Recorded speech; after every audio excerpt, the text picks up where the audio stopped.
This is a typical combination air valve. Air is released from the large orifice during filling and from the small orifice under pressure.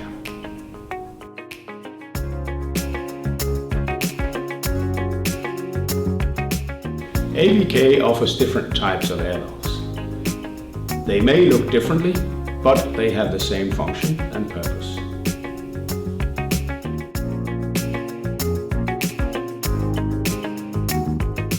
In this situation, there is no valve on the pipeline peak.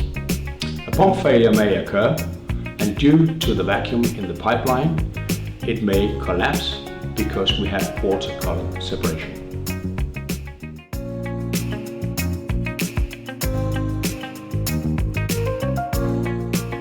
The benefit of installing an air valve on a pipeline peak is to prevent collapse if a pump failure should occur.